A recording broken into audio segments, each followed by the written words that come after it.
Ladies and gentlemen, 2006 Kennedy Center honoree, Smokey Robinson.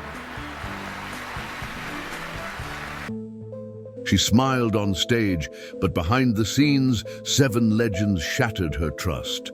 For decades, Diana Ross stayed silent. No interviews, no drama, nothing, until now. Because the Queen of Motown just broke her silence, and the names she's revealing, they weren't just friends. They were the ones who betrayed her. Las Vegas, late 1980s. Diana Ross walks down a red carpet glittering with flashbulbs, her sequined gown trailing behind her like royalty. But behind that radiant smile was something else, an invisible scar left by someone she once called family. Michael Jackson wasn't just a rising star. To Diana, he was family. She'd handpicked the young talent from the Jackson 5, introduced him to the world, and even opened her own home to him. Industry insiders at the time said she treated him like a son. Michael himself often called her his second mother. Together, they were Motown's golden duo, mentor and protege, bonded by ambition and music. But as Michael's fame grew, so did the distance between them. By the mid-1980s, the once grateful teen had become a global icon. The dynamic shifted. Suddenly, Diana wasn't the brightest star in the room anymore. He stopped showing up to her events, dodged her calls, and, perhaps most telling of all, left her name out of interviews. Whispers circulated that Michael resented being introduced as Diana Ross's discovery. He wanted the crown, but not the queen who helped him get there. Then came 1989. Diana was invited to present Michael with a Lifetime Achievement Award. To her, it was the perfect full-circle moment, a celebration of their history. Draped in silver and pride, she stepped onto the stage and offered heartfelt words, honoring the boy she once nurtured. Michael took the trophy, smiled, and offered a list of thanks. Barry Gordy, Quincy Jones, his fans, even his chimpanzee, Bubbles, but not Diana. Backstage, witnesses recall her standing motionless, tears forming in her eyes. She didn't raise her voice. She didn't storm off. She simply whispered 3 words that would echo through the years. Never again, Michael. From that day on, she never publicly spoke against him, but she also never mentored another young male star. The silence said everything. Before Diana Ross was a household name, she was a teenage girl from the Detroit projects with a dream. And Barry Gordy was the man who turned that dream into a dynasty. Their partnership wasn't just musical, it was magnetic. Barry Gordy, the mastermind behind Motown, saw something in Diana that no one else did. He didn't just polish her talent, he shaped her into a star. In public, they were unstoppable. In private, they were lovers, entangled in a complex web of devotion and ambition. To the world, she was his muse. To Barry, she was the crown jewel of Motown. He selected her songs, styled her look, and cast her in films like Lady Sings the Blues. A performance that earned critical acclaim, yet one Diana would later admit she never truly wanted. Those close to her say she often felt steered, not supported, controlled, not championed. As years passed, the balance of power shifted. Diana no longer wanted to be molded. She wanted freedom, creative independence, artistic ownership, and the ability to write her own legacy. But for Barry Gordy, her ambition wasn't a triumph. It was betrayal. In 1981, she shocked the industry by signing a record-breaking $20 million deal with RCA, the biggest offer ever made to a female artist at the time. It was a move that made headlines and made Barry furious. Publicly, he kept smiling. Privately, he called her ungrateful. Behind closed doors, he reportedly told confidants she forgot who gave her a name. And Diana. She was devastated. She told a close friend, "He wanted me to be his forever. And when I said no, I became the enemy." That was the end of Diana Ross at Motown. She never returned. She never handed creative control to another producer. From that moment forward, she built her empire on her own terms. To Diana, Berry Gordy would always be two things: the genius who launched her and the gatekeeper who tried to contain her, and after him, she stopped trusting anyone who called themselves a producer. Long before the gowns, the gold records, and the solo career, there were three teenage girls harmonizing in the shadows of Detroit: Diana Ross, Mary Wilson, and Florence Ballard, the Supremes, Motown's first queens. They started as equals, friends, sisters in ambition, but as the Supremes rose, so did the tensions, and soon one name stood alone in the spotlight. Berry Gordy made his intentions clear. Diana was the star, her voice, her image, her future. As her spotlight widened, Mary Wilson's began to fade. Slowly at first, then all at once. The group was rebranded, no longer the Supremes, but Diana Ross and the Supremes. And for Mary, that felt less like branding and more like betrayal. According to friends, she saw it as a hostile takeover, one where friendship was sacrificed for fame. When Diana left the group in 1970 to launch her solo career, Mary didn't wish her luck. She sharpened her words instead. For decades, she gave interviews accusing Diana of selfishness, of letting fame change her, even of orchestrating Florence Ballard's departure. Diana never fired back. She chose silence over scandal, but the hurt never disappeared. Then came 2000, a moment that could have rewritten everything. A Supremes reunion tour was announced, with promises of healing old wounds. Fans were ecstatic. Behind the scenes, though, things unraveled fast. Mary wanted equal billing, equal pay, and creative input. Diana, backed by promoters, said no. The offers were generous, but not equal. In Diana's eyes, she had carried the name, the legacy, the brand. For 30 years, she felt she'd earned that top spot. Negotiations collapsed. The tour never happened. Diana addressed it only once in a quiet conversation with Oprah. I wanted to heal the past. She wanted to relive it. Mary's memoir reignited the feud years later, painting Diana as a control freak, clinging to a crown. Insiders say the whole ordeal devastated Diana. This wasn't just a public spat, it was personal, because betrayal from the industry is one thing. Betrayal from someone who once called you sister, that kind of scar never fades. They were two queens in one kingdom: Diana Ross, the silky-voiced icon of Motown elegance, and Aretha Franklin, the firebrand powerhouse of soul. And for decades, the music industry could never stop comparing them. Diana was polished, Aretha was raw. Diana played to the camera, Aretha played to the church. But no matter how different their styles, one thing was certain: the stage was only big enough for one. Their rivalry never exploded into tabloids, but it was there, simmering under the surface. Award show smiles that never reached the eyes. Interviews filled with cryptic jabs. And then, in 1985, the curtain was pulled back. At a televised tribute to Stevie Wonder, Diana stepped onto the stage during a group number and extended a hand toward Aretha. A moment meant to show unity between legends. Aretha didn't even glance at her. She turned her back mid-note, continuing to sing as if Diana didn't exist. The cameras missed the tension, but backstage, nobody did. Weeks later, Aretha was asked in an interview about her fellow female performers. She paused, then delivered a line that would be etched in music lore. Some people sing, some people pose. She didn't say Diana's name. She didn't have to. Diana didn't retaliate, not in public. But in private, the wound was real. And it only deepened.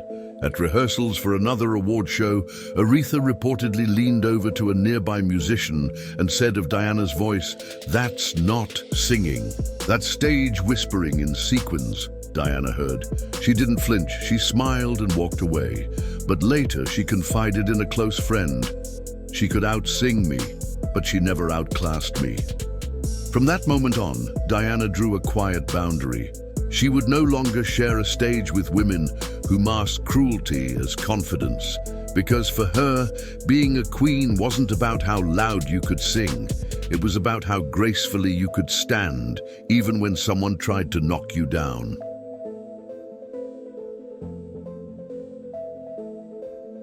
Lashti, the world of legends. Some names stand on opposite ends of the spectrum. Diana Ross, the embodiment of glamour and control. David Bowie, the chameleon of chaos, always unpredictable. But in the late 1970s, their worlds collided. They were both titans, Bowie redefining rock, Diana reinventing pop. Whispers swirled through the London music scene of a collaboration in the works. Late-night studio sessions, flirtatious conversations. At velvet-draped parties, respect turned to admiration. Admiration flirted with friendship, and then came 1980. Diana released Upside Down, a bold disco-funk anthem produced by Nile Rodgers and Bernard Edwards. The song soared to #1. It was sleek, stylish, and unstoppable, everything Diana had worked to become. But at a private industry party in London, that victory was quietly shattered. Bowie, surrounded by musicians and models, raised a glass and smirked. "Upside down," he said, "glossy nonsense for bored housewives." The room laughed. Someone wrote it down. Diana wasn't there, but the words traveled quickly. She heard them the next morning. To some, it was just Bowie being Bowie. Acid, wit, British sarcasm. But to Diana, it was a betrayal, not from a rival, but from a peer she once admired. She didn't issue a statement. She didn't take to the press. What she did was quieter and far more permanent. She cancelled every remaining press appearance in the UK that week. She instructed her team, no future collaborations, no shared projects, no photos. And she never spoke to David Bowie again. From that year forward, Upside Down became the second song in every Diana Ross setlist, without fail. It wasn't just a hit. It was a statement, a refusal to let anyone laugh her out of her legacy. Because Diana didn't just make music, she made meaning. And when someone tried to reduce her art to a punchline, she answered the only way she knew how, with elegance and a microphone. By the early 1980s, Diana Ross was no longer just the voice of Motown, she was a force of her own. With a historic $20 million deal from RCA, she had left the shadow of Barry Gordy and the confines of her old label behind. She was ready to craft her next era, and she had one name at the top of her dream list, Quincy Jones. It made perfect sense. Quincy had just helped catapult Michael Jackson's Off the Wall into superstardom. He was the producer of the moment, a music architect who turned raw talent into Grammy gold. And Diana, she was ready to rise again, this time on her own terms. Her team reached out. Hopes were high, but the response never came. Behind the scenes, whispers began to circulate. According to industry insiders, Quincy dismissed the idea without a second thought. "She's past her prime," he allegedly said to mutual friends. "Too difficult to shape." Those words cut deeper than any review or chart performance. For years, Diana had fought the difficult label, the one used on women who demanded more than a pretty dress and a smile. She had battled to be heard, not handled, to be respected, not reduced. And now the man she admired, someone she believed would understand her artistry, was repeating the same dismissive narrative she thought she'd buried. She didn't lash out. She didn't even confront him. But in her 1993 autobiography, buried between pages of resilience and reinvention, she included one line. Just cryptic enough to pass unnoticed by the casual reader, but sharp enough to cut anyone who knew the story. Sometimes, the men you admire the most admire someone else. To this day, Diana Ross and Quincy Jones have never collaborated, not a single track, not a single session. Not even a shared award show moment. For Diana, the silence said more than a headline ever could. When Endless Love hit the airwaves in 1981, it wasn't just a duet. It was destiny. Diana Ross and Lionel Richie, two of the era's most recognizable voices, blended in perfect harmony. The song soared to #1. Critics praised it. Fans called it timeless. And behind the scenes, the industry saw a goldmine.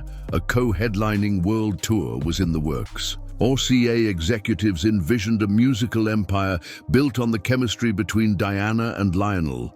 Stage sets were drafted, set lists were sketched.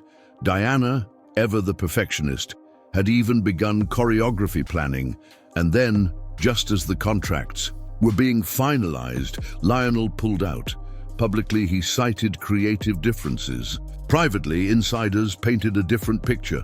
Lionel had just been offered a solo deal that promised him center stage, no shared billing, no competing spotlight. Going on tour with Diana, still a dominant force in pop, would mean sharing applause, headlines, and perhaps even his momentum. So he walked. And Diana, she was blindsided. The disappointment wasn't just professional, it was personal. She had believed in the project, believed in the magic they'd created together. To her, it wasn't a business deal. It was a musical bond. She told a friend, quietly, "We created magic," and he turned it into a memory.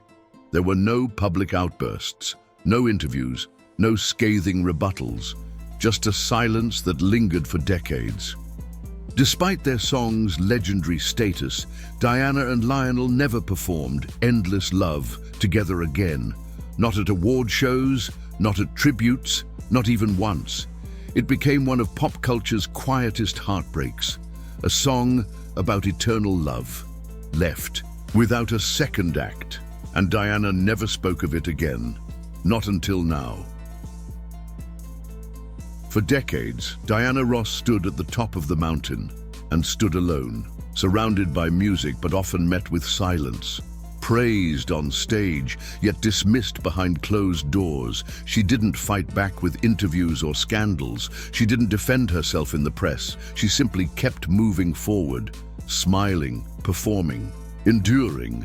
But now, at 81, the silence has finally broken. These weren't just feuds. They weren't petty rivalries or Hollywood gossip. They were betrayals. Some from friends, some from lovers, some from the very people she lifted up along the way. Michael Jackson, the boy she called son, who left her name off his lips. Barry, Gordy, the man who built her and then tried to own her.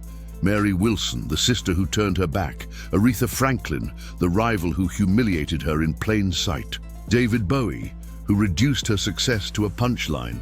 Quincy Jones, who shut the door she had waited years to walk through. Lionel Richie, who gave her the illusion of forever and vanished before the encore. Each name, a chapter in a story Diana never intended to tell until now. Because this isn't about bitterness, it's about survival, about reclaiming power in an industry that praised her voice while trying to silence her spirit. Behind the sequins and smiles was a woman who kept getting back up, no matter how many times the people closest to her walked away. Diana Ross didn't just build a career. She built a legacy, with scars hidden beneath diamonds and strength sewn into every note she sang. And now, finally, she's telling the truth. Of all the names Diana Ross never spoke aloud, one remained the hardest to forget. Because it wasn't just about business or legacy or competition. It was about connection. Lionel Richie wasn't someone she discovered. He wasn't a rival or a mentor. He was a peer, someone who met her at eye level. Someone she thought understood her, not as a product, not as a headline, but as a person. Endless Love wasn't supposed to be a one-time moment. For Diana, it felt like the start of something deeper. A true artistic partnership built on mutual respect. When they sang, their voices didn't just blend, they believed in each other. And in an industry that had taken so much from her, that belief meant everything. So when Lionel walked away, not just from a tour, but from the bond they'd built, it didn't feel like a scheduling conflict. It felt like abandonment. She didn't need another award. She didn't need another #1. What she wanted, just once, was someone to stay. Insiders say Diana never performed Endless Love the same way again. Not because she couldn't, but because she wouldn't. The stage was always hers, but that song had been theirs. And when he chose to walk away, it became the quietest heartbreak of her career. In the end, it wasn't the feuds or the rivals that shaped Diana Ross. It was the silences, the unspoken endings, the people who left without explanation, and the queen who never asked them to come back. Las Vegas, 1983. The lights inside Caesar's Palace were electric. A $1 million show was seconds from starting. Diana Ross, draped in diamonds, ready to take the stage, suddenly stopped cold. A backstage pass had just arrived. One name scribbled across it. No one said a word, but Diana's face said everything. She turned to the producer and, without raising her voice, delivered a line that silenced the entire room. "If he's here, I'm not." That night, the world almost lost a headline performance. But what they didn't know, what they wouldn't know for decades, was that this wasn't about diva drama. It was about betrayal, deep, personal, and silent. Michael Jackson, Barry Gordy, Mary Wilson, Aretha Franklin, David Bowie, Quincy Jones,